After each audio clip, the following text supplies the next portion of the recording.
தன்மை சொல்வே ஒன்றை செஞ்சு அப்படிப்பா மானிடர் ஆன்மா மரணம் எய்தாது மறுபடி பிறந்திருக்கும் மேனியை கொள்வாய் மேனியை கொள்வாய் வீரத்தில் அதுவும் ஒன்று நீ விட்டு விட்டாலும் அவர்களின் மேனி வென்றுதான் தீரும் ஓர் நாள்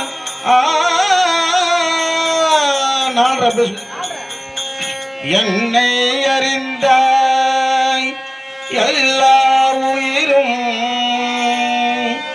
எனதென்றும் அறிந்து கொண்டாய் கண்ணன் மனதை கல்மனதோ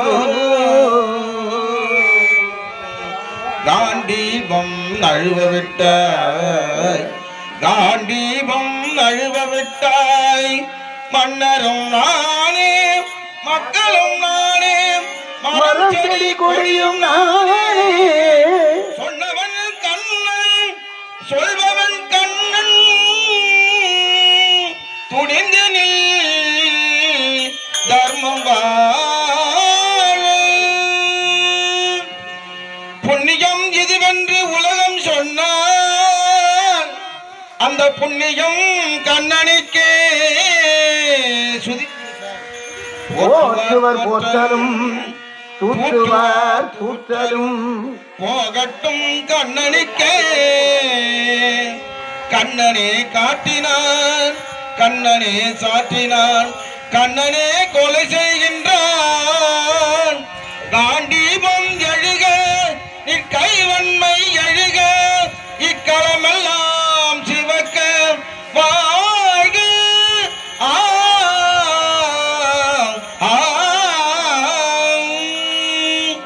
परित्राणाय साधूना नारायण विनाशाय सदस्कृता धर्म संस्थापनार्थाय संभवामि युगे युगे உள்ளத்தில் நல்ல உள்ளம் உறங்காதென்பது பல்லவன் வகுத்ததடா கண்ணா வருவதை எதிர்கொள்ளடா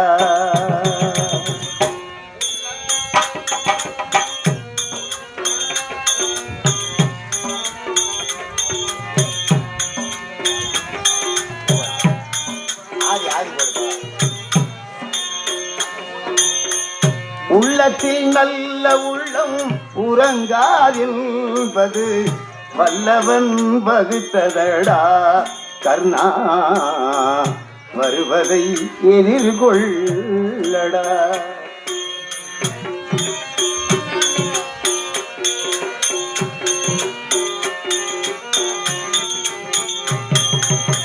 தாய்க்கு நீ மகன் இல்லை தம்பிக்கு அண்ணன் இல்லை தாய்க்கு நீ மகன் இல்லை தம்பிக்கு அண்ணன் இல்லை ஊர் பழி ஏற்றாயடா நானும் உன் பழி கொண்டேனடா நானும் உன் பழி கொண்டேனடா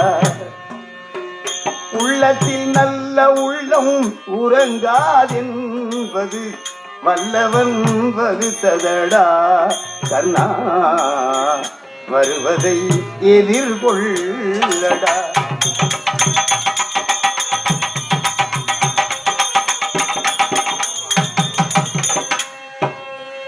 மன்னவன் பணி ஏற்க கண்ணனும் பணி செய்து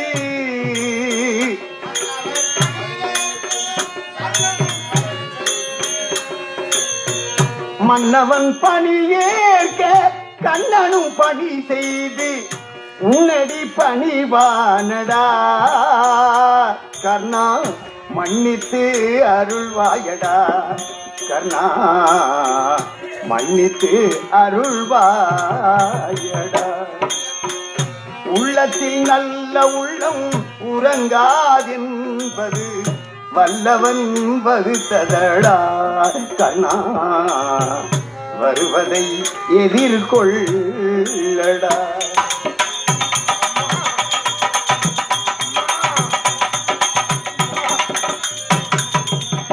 செஞ்சோற்று கடன் தீர்க்க சேராத இடம் சேர்ந்து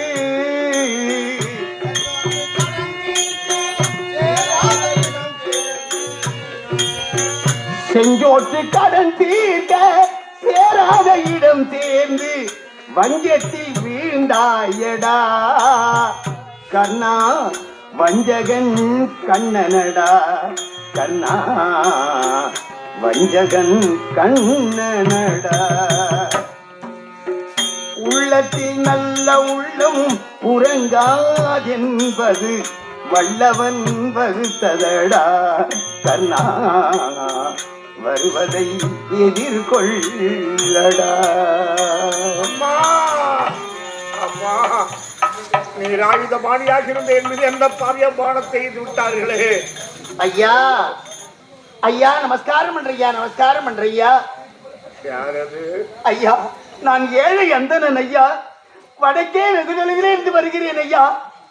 ஐயா, 2-3 நாட்கள் ஆகிறது உணவு அருந்து என் பிள்ளை குட்டிகள் எல்லாம் பட்டினி கிடக்குது ஐயா. இங்கே அங்க தேசத்தை ஆண்டு வரக்கூடிய கர்ணாபிஷேகன் யார் வந்து எதை கேட்டாலும் வாரி வாரி வழங்குகிறார் அப்படி என்று சொன்னார்கள். சரி, அதாவது அசகம் கேட்டு பிள்ளை குட்டிகளை காப்பாற்றுறான்னு வந்த ஐயா. அங்க தேசம் வந்து பார்த்தால் தங்களை அங்கு காணவில்லை. எங்கென்று விசாரித்தேன். அவர் குருஷேத்திரம் சென்றிருக்கிறார் என்று சொன்னார்கள். தங்களை தேடி நான் குருஷேத்திரம் வந்தேன். குருஷேத்திரம் வருகிற பொழுது உதிர வெள்ளம் பெருக்கெடுத்து ஓடுகிறது ஐயா. அந்த உதிரத்த வெள்ளத்திலே சிரசுகள் எல்லாம் புரண்டு புரண்டு போகிறது, கைகள் மிதக்கிறது, கால்கள் மிதங்குகிறது. நான் அந்தன குலத்திலே பிறந்தவன்.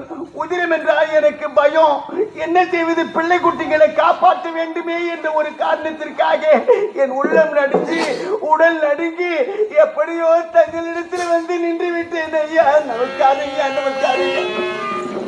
பெரியவரே, பசியாலும் பட்டினியாலும் மனைவி மக்கள் வாடுகிறார்கள். அதனால் கர்ணாபிஷேகனிடத்தில் ஏதேனும் பெற்று சென்று மனைவி மக்கள் பசியாற்றலாம் என்று வந்திருக்கின்றீர்கள். ஐயா, நான் என்னுடைய தர்பாரில் கொலு மண்டபத்தில் வைத்திருக்கும் சமயத்தில் தாங்கள் வந்திருந்தால் நீங்கள் கேட்கும் பொருள் என்ன? கேட்காத பொருளை கூட கொடுத்திருப்பேன். ஆனால் சுவாமி, இந்த கர்ணனை தேடி வந்தவர்கள் எவரும் வெறுங்கையோடு சென்றது கிடையாது. நான் வெறுங்கையோடு அனுப்ப மாட்டேன், அந்த பழக்கம் கிடையாது. ஆனால் என்னிடத்தில் யாசகம் கேட்க வந்திருக்கிறீர்கள் சுவாமி. நான் ஒன்று சொல்லட்டுமா உங்களுக்கு? கூறுங்கள் ஐயா. இப்பவோ இன்னும் சற்று நேரத்திற்கோ என் உயிர் போக போகிறது. அதனால் என்னிடத்தில் இல்லாத ஒரு பொருளை கேட்டு என்னை தர்ம சங்கடத்தில் ஆழ்த்தி விடாதீர்கள் ஐயா. இந்த தருணத்தில் என்னால் எதை கொடுக்க முடியுமோ அது போன்ற பொருளை கேட்டு என்னை வளர் என்ற பட்டத்தில் வாழ்த்து விடுங்கள் ஐயா. ஆகட்டும் ஐயா. இல்லாத பொருளை கேட்டு தொல்லை கொடுக்க நான் வரவில்லை. உங்களால் இத்தருணத்தில் எது கொடுக்க முடியுமோ அதையே கேட்கிறேன். கேளுங்கள் சுவாமி. தட்டாமல் கொடுப்பீர்களா? சொன்னால் சொன்னதே.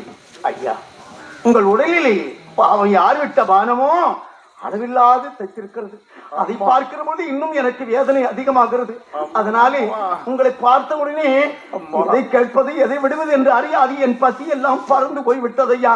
ஐயா, எனக்கு பொன் வேண்டாம், பொருள் வேண்டாம், நாடு வேண்டாம், நகரம் வேண்டாம், சொத்து வேண்டாம், சுகம் வேண்டாம். அதெல்லாம் இத்தருணத்தில் கொடுக்க முடியாது என்று நீங்களே கூறிவிட்டீர்கள்.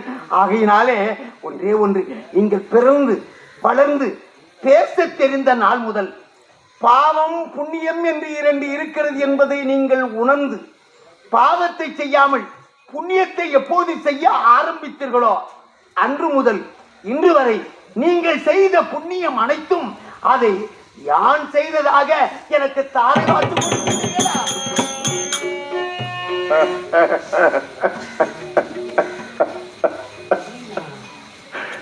நான் இத்தனை காலம் செய்து வந்த புண்ணியத்தை உங்களுக்கு தாரை வார்த்து கொடுத்தால் அதை கொண்டு போய் உலையில் போட்டு சமைத்து உன் மனைவிக்கும் மக்களுக்கும் பசியாற்றப் போகின்றீர்கள். ஐயா, அந்தணன் என்றால் குண்டுமணி உதிரத்தை பார்த்தால் காத தூரம் ஓடுவான். நீங்களே சொல்லுகின்றீர்கள், வெள்ளமாக கரை புரண்டு ஓடுகிறது உதிரம். தலை, கால், கை வேறு என்று துண்டு துண்டாக ஆற்றினை மிதந்து கொண்டு வருவதை போல் வருகிறது. இதை பார்ப்பதே எனக்கு பயமாக இருக்கிறது. இதில் வந்திருக்கிறேன் என்று சொல்லுகின்றீர்கள். சரி, நீங்கள் யாரோ வந்துவிட்டீர்கள். இந்த கர்ணாபிஷேகத்தில் தாங்கள் தான் யாசகம் கேட்டு விட்டீர்கள். கொடுக்காமல் விடமாட்டேன், நிச்சயம் கொடுக்கிறேன். ஐயா, நான் தாரை வார்த்து கொடுக்க வேண்டும் என்றால் அதற்கு எள்ளும் தண்ணீரும் இருந்து தாரை வார்த்து கொடுத்ததானே அது சாத்தியப்படும். ஆமா ஆமா ஆமா ஆமா ஐயா, அதற்கு நீங்கள் கவலை கொள்ள வேண்டாம். நான் அந்த நல்லவா, எப்போதுமே தர்பை என்னிடத்தில் இருக்கிறது, எள்ளும் என்னிடத்தில் இருக்கிறது. ஆனால் இந்த குருஷேத்திர தண்ணீர் தான் இல்லை. அதற்கு ஒரு உபாயம் சொல்லுகிறேனே. தண்ணீர் இல்லாமல் எப்படி சுவாமி தாரை வார்த்து கொடுப்பது? முடியாது. ஆனால் ஒன்று சொல்லட்டுமா? ஒருவருக்கு தானம் கொடுக்க வேண்டுமானால் இதயபூர்வமாக கொடுக்க வேண்டும் என்று சொல்வார்கள். உண்மைதான். அதனாலே யார் விட்ட பானமோ உங்கள் இதயத்தில் தைத்திருக்கிறது, அந்த பானத்தை சற்று அப்படி அசைத்தீர்களே ஆனால் உங்கள் உடலில் இருந்து செந்நீர் வெளியே வரும். உதிரத்துக்கு செந்நீர் என்று ஒரு பெயர். என்னென்ன தண்ணீர் இல்லாத இந்த நேரத்துல என்ன, தண்ணீரை விட கொஞ்சம் கனமானது செந்நீர், அவ்வளவுதான். தண்ணீருக்கு பதிலாக அந்த செந்நீரை பயன்படுத்தி எனக்கு தாரை வார்த்து கொடுங்களே ஐயா.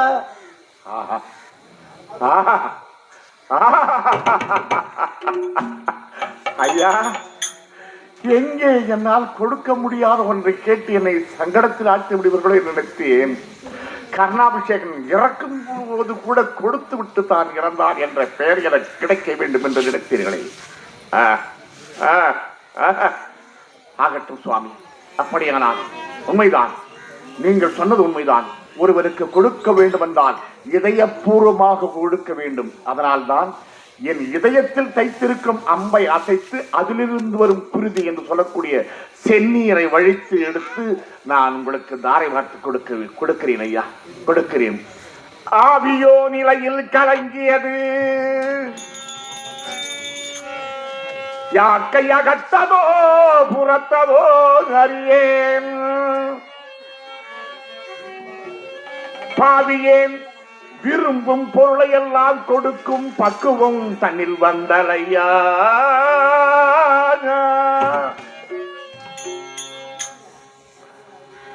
ஆஹா, நான் அரண்மனையில் இருந்திருந்தால் இதைவிட பெரிய பொருளை கொடுத்திருப்பேன், உங்கள் கஷ்டம் தீர்ந்திருக்கும்.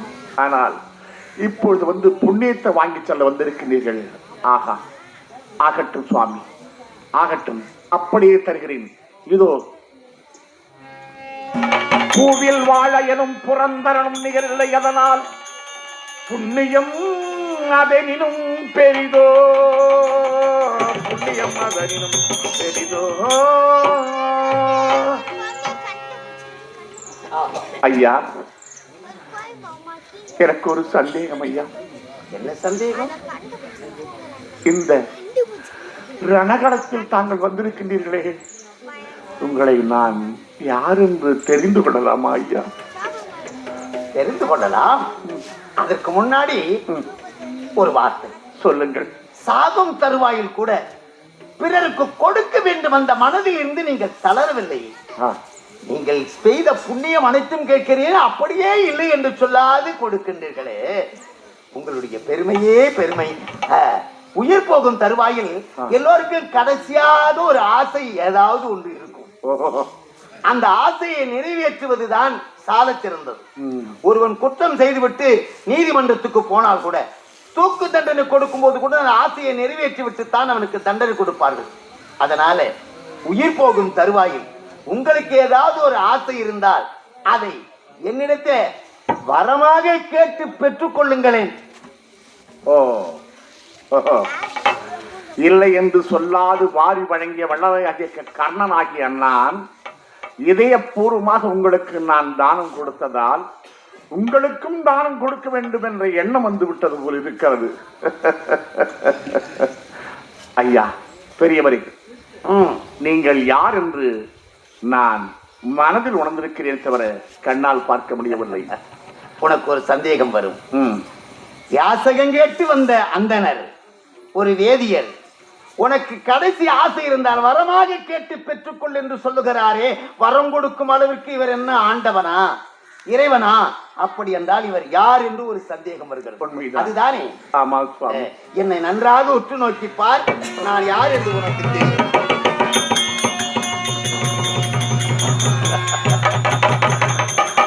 ஆண்டவா, ஆண்டவா, நாராயணா, கோவிந்தா, நான் பாக்கியசாலி ஆண்டவா, நான் பாக்கியசாலி. உன்னை பார்க்க வேண்டும் என்று பூஜை செய்கின்றார்கள், தவம் புரிகிறார்கள், பட்டினி கிடக்கிறார்கள். ஆனால் அவர்களுக்கெல்லாம் சென்று காட்சி கொடுக்காத நீ இறக்கும் தருவாயில் இருக்கும் எனக்கு வந்து காட்சி கொடுத்திருக்கின்றீர்களே ஆண்டவா, இறைவா, உனக்கு என்ன வரம் வேண்டும் கேள் தருகிறேன் என்று சொன்னீர்கள் அல்லவா? எனக்கு ஒரு வரம் வேண்டும் ஆண்டவா. என்ன வரம்? மீண்டும் எனக்கு ஒரு பிறவி என்று ஒன்று இருந்தால், யார் எதை கேட்டாலும் இல்லை என்று சொல்லாத மனதை எனக்கு அருள வேண்டும் ஆண்டவா. ஆஹா கர்ணா, உன்னை எப்படி பாராட்டுவதென்றே எனக்கு புரியவில்லை. நான் நிற்கிறேனா மிதக்கிறேனா என்றே என்னை அறியாமலே இருக்கிறேன். ஆண்டவனை நேராக பார்த்த பிறகு எதை வேண்டுமானாலும் கேட்டு பெற்றுக் கொள்ளலாம். எத்தனையோ இருக்கிறது கேட்பதற்கு. அதையெல்லாம் விடுத்து நான் எத்தனை பிறவி எடுத்தாலும் இல்லை என்று யாராவது வந்தால் அவர்களுக்கு நான் இல்லை என்று சொல்லக்கூடாத ஒரு இதயத்தை கொடு என்று கேட்கிறாயே. ஆமா சுவாமி. என்ன இது போன்று ஒரு மனிதனை இதுவரையில் நான் பார்த்ததில்லை. கர்ணாபிஷேகா சுவாமி. அதுதானே? ஆமா சுவாமி. நான் ஒன்று சொல்லட்டுமா? சொல்லுங்க. இல்லை என்று யாராவது வந்தால் அவருக்கு இல்லை என்று சொல்லாத இதயம் மட்டும் கொடுத்து விட்டால் போதுமா? இல்லை என்று வருபவருக்கு ஏதாவது அள்ளி கொடுக்க வேண்டுமே, அதுக்கு செல்வம் வேண்டும் அல்லவா? உண்மைதான். இதயம் மட்டும் இருந்தால் போதாது, கொடுப்பதற்கு நம்ம கிட்ட இருந்தால் தானே எடுத்து கொடுக்க முடியும். அதனாலே கர்ணா, நீ எத்தனை பிறவி எடுக்கினும்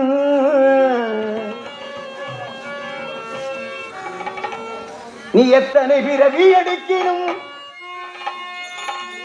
ஈகையும் செல்வமும் முக்தியும். ஈகை என்றால் பிறருக்கு கொடுக்கின்ற ஒரு குணம், அது கொடுப்பதற்கு செல்வம். அது மட்டுமல்லாது பல கோடி புண்ணியங்களை எனக்கே நீ தானம் கொடுத்ததினாலே உனக்கு முக்தியும் தருகிறேன். அதனால் நீ எத்தனை பிறவி எடுக்கினும் ஈகையும் செல்வமும் முக்தியும் தந்தேன், அந்த மூவரில் ஒருவன் நானே.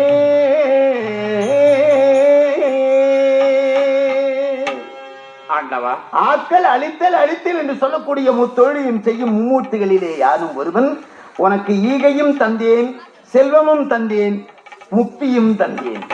ஆண்டவா, வெகு நாட்களாக ஒரு கேள்வி என் மனதை உறுத்திக் கொண்டிருக்கிறது. என்ன கேள்வி? தானங்கள் எத்தனை? தானங்கள் 32 என்று சொல்வார்கள். ஆம் ஐயா, நான் எனக்கு தெரிந்தவரை 31 தானங்கள் செய்திருக்கிறேன். ஆனால் ஒரு தானம் மட்டும் செய்யவில்லை. அன்னதானத்தை மட்டும் நான் செய்யவில்லை. ஏன் தெரியுமா? இவன் இழிகுலத்தான், அனாதை, தாய் தந்தை பேர் தெரியாத தருதலை, இழிகுலத்தார் என்று எல்லோரும் நம்மை சொல்லுகின்றார்களே. நாம் அன்னதானம் செய்தால் நம் வீட்டில் யார் வந்து கை நினைப்பார்கள், சாப்பிடுவார்கள், யாரும் வரமாட்டார்களே என்ற எண்ணத்தில் அந்த அன்னதானத்தை மட்டும் செய்யாமல் இருந்து விட்டேன் சுவாமி. புரிகிறது. இடிகுலத்தான் என்று உன் வீட்டில் யாரும் உண்ண வரவில்லை. வராத காரணத்தினால் நீ அன்னதானம் செய்யாமல் விட்டு விட்டாய். கர்ணா, 32 தானங்களிலே 31 தானங்களை செய்து நீ அன்னதானம் செய்யாமல் விட்டு விட்டாய். தானத்தில் சிறந்தது அன்னதானம். அதில் அந்த தானம் செய்யும் பொழுது நிதானம் வேண்டும். வேண்டியது நிதானம். ஆமாம். நீ அன்னதானத்தை செய்யாமல் விட்டுவிட்ட காரணத்தினால்தான் உனக்கு முக்தி தந்தேன் என்று நிறுத்திவிட்டேன். முக்தியோடு நிறுத்தினேன், உனக்கு மோட்ச சாம்ராஜ்யம் இல்லை. அதனாலே உனக்கு அடுத்து ஒரு பிறவி இருக்கிறது. கர்ணா, அடுத்த ஜென்மத்திலே நீ ஒரு சிறந்த சிவபக்தனாக பிறவி எடுப்பாய். அப்படியா? ஆமா. உன்னுடைய மனைவி சுபாங்கனி இருக்கிறாளே, அவள் திரு வெங்காட்டு நங்கை என்ற பெயரோடு பிறந்து உன்னையே மணந்து கொள்வாள். ஓஹோ. உன் மகன் இருக்கிறானே விசகேது, அவன் சீராளன் என்ற பெயரோடு உனக்கே மகனாக பிறப்பான். நீ சிறந்த சிவபக்தனாக பிறந்து உன் வீட்டுக்கு முன்னாடி ஒரு அன்னக்கொடி நாட்டி, யாராவது ஒரு சிவபக்தருக்கு நான் அன்னம் அளிக்காமல் உண்ண மாட்டேன் என்ற ஒரு லட்சியத்தோடு சிறுதொண்ட பக்தன் என்ற பெயரிலே நீ வாழ்வாய். நீ சிறுதொண்ட பக்தனாகவும் உன் மனைவி திரு வெண்காட்டு நங்கையாகவும் உன் மகன் சீராளனாகவும் பிறந்து இப்போது விட்டுவிட்ட இந்த அன்னதானத்தை அந்த பிறவியில் நீ செய்து முடித்தால் உனக்கு மட்டும் மோட்சமல்ல, நீ சிறுதொண்ட பக்தனாக எந்த குடும்பத்தில் பிறக்கிறாயோ உன்னை சார்ந்து 15 குடும்பங்களுக்கு நான் மோட்ச சாம்ராஜ்யம் அளிக்க காத்திருக்கிறேன். சுவாமி, என் மனதிலே ஒரு ஏக்கம் ஒன்று இருக்கிறது, அதை எங்கே துவைப்பீர்களா? இன்னும் ஏக்கம் இருக்கிறதா? ஆமா. கேளப்பா, கேள் கர்ணா. சுவாமி, என் தம்பிமார்களாகிய பாண்டவர்கள் உங்களை எப்படி அழைப்பார்கள்? இதில் என்ன இருக்கிறது? அத்தை பெற்ற செல்வங்கள் அல்லவா, மாமா என்று தான் அழைப்பார்கள். அனைவரையும் என்னை விட 3 நாள் மூத்தவராக இருந்தால் கூட தர்மநந்தனை கூட நான் மைத்துனா என்று தான் அனைவரையும் அழைப்பேன். மாமா என்று அழைப்பார்கள். ஆமா. ஆனால் எனக்கு அப்படி அழைக்க யாரும் இல்லை, உற்றார் உறவினர் எவரும் கிடையாது, அனாதையாக இருந்து விட்டேன் சுவாமி. அதனால் என் தம்பிமார்கள் உங்களை மாமா என்றுதானே அழைக்கிறார்கள். ஆமா, இதுல என்ன சந்தேகம்? அதுபோன்று நானும் உங்களை மாமா என்று அழைக்கலாமா கண்ணா? கர்ணா, அழாது. என் அத்தை குந்தி தேவியின் வயிற்றிலே முந்தி பிறந்த முத்தல்லவா நீ? உனக்கு பின் பிறந்த இளவல்கள் எல்லாம் என்னை மாமா என்று அழைக்கின்றார்கள், நானும் மச்சுனாய் என்று அழைக்கின்றேன். நீ என்னப்பா அப்படி கேட்கிறாய்? தாராளமாக அழைக்கலாம், இப்போதே அழை. மாமா, மச்சுனா, மாமா, மச்சுனா, மாமா.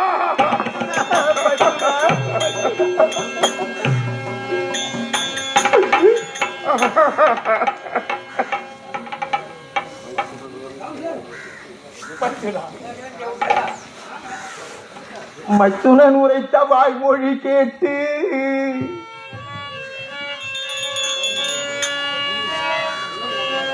இரு கைத்தல மலரால் மார்போடு மார்பனைத்து,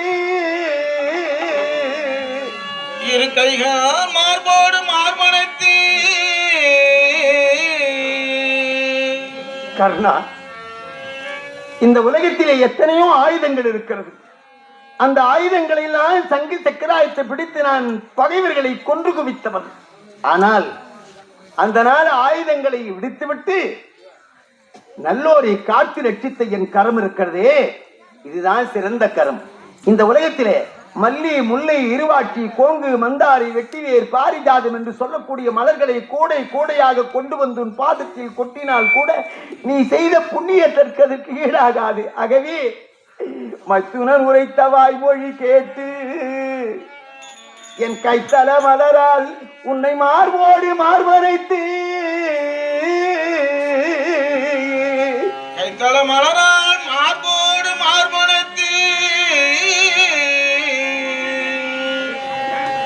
இந்த உலகத்தில் பாவம் செய்தவர்கள் எல்லாம் கங்கை, யமுனை, சரஸ்வதி, நர்மதா, சிந்து, காவேரி, பம்பாய் என்று சொல்லக்கூடிய பல புண்ணிய நதிகளிலே சென்று தீர்த்தமாடி பாவத்தை துளைத்துக் கொள்வார்கள்.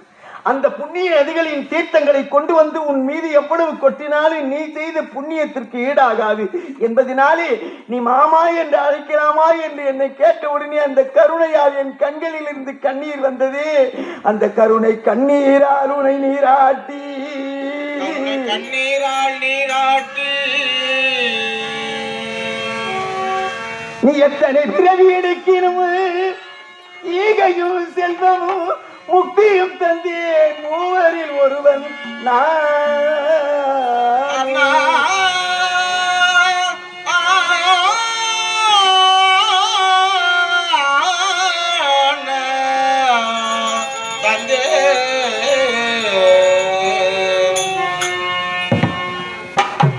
ஆனால் இந்த குருஷேத்திர பூமியிலே உன் காலமும் உன் வாழ்க்கையும் முடிகின்ற இதை என் கண்களால் பார்க்க வேண்டும் என்று விதி இருக்கிறதப்பா, அதை மாற்ற யாராலும் முடியாதல்லவா?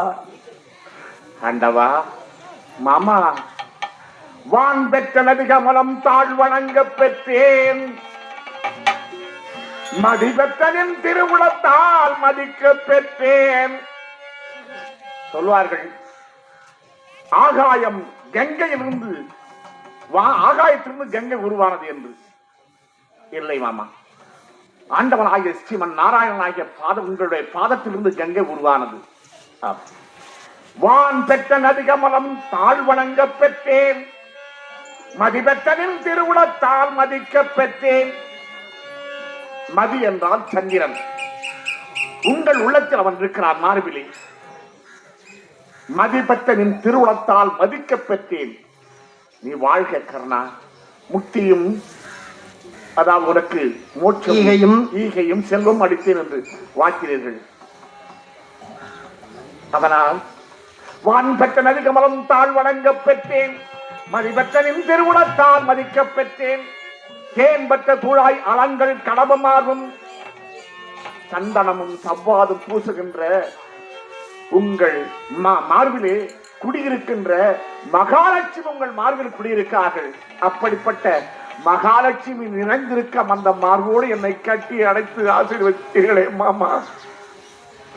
தேன் பெற்ற தூளாயலங்கள் கலபமார்பும் திருப்புயமும் கை வந்து தீண்ட பெற்றேன். திரு என்றால் மகாலட்சுமி. உங்கள் புஜம் என்னை கட்டி அணைத்து மைத்துனா என்று என்னை கட்டி அணைத்தீர்களே. யான் பெற்ற பெரும்பேறு, யான் பெற்ற பெரும்பேறு இவ்வுலகத்தில் யார் பெற்றாரோ.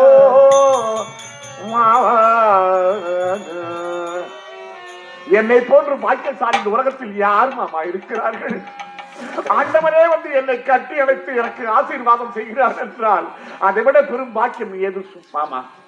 மாமா, உன்னுடைய பிறவி சிறந்த பிறவி அப்பா. இறைவனிடத்திலே எல்லோரும் யாசகம் கேட்பார்கள். இறைவனே உன்னிடத்தில் வந்து யாசகம் கேட்கின்ற அளவுக்கு நீ வாழ்ந்து காட்டியிருக்கிறாய் அல்லவா? நான் வரட்டுமா? சென்று வாருங்கள் மாமா. வருகிறேன். இப்பொழுது வானத்தை விடு.